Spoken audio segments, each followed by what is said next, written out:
go. Good morning from the Marlow Club. What we want to look at today is how you can use the cardiovascular equipment so it'll be a little bit more effective and help you achieve your goals a little bit better. We saw already Josie the other day talking about the benefits of high intensity training or doing interval training, which is a much more time efficient way of doing exercise. What we can look at today on the bike here is how we set that up so that you can set your own interval training sessions on here. So if we look at the screen here, this is what you'll normally see when you first go over to the bike.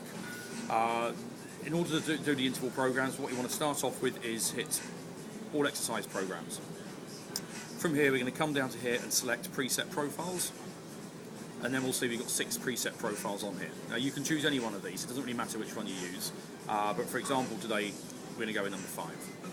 What we'll then see is we've got 3 goal-based, 3 different goals here.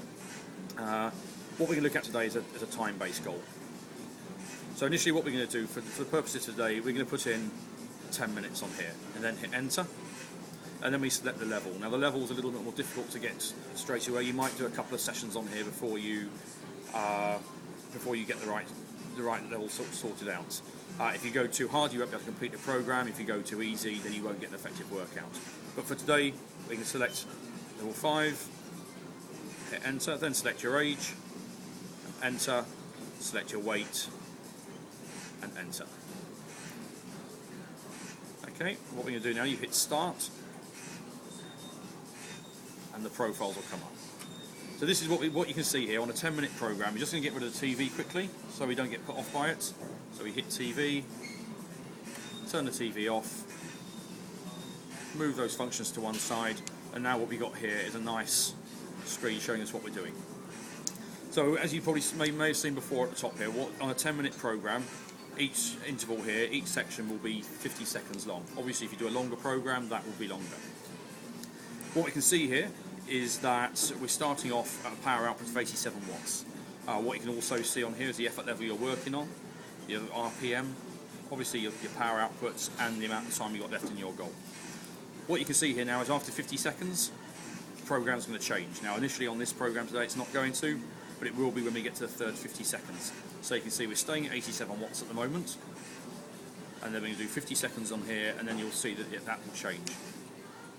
What you can also see at the moment is in the yellow line here is depicting the power output you're working on. That will be preset by the program, and the speed here is showing your cadence. At the moment we're cycling at quite a low cadence, we've got only 20 RPM, and you can see it's fairly low down here. But if you're cycling at a higher cadence, that blue line will be moving across here. And what you want to try and do is try and keep that fairly steady right the way through. So we've got a few more seconds here to go before we hit the next interval. So at this stage here, you just be preparing for the fact that the power output's going to step up.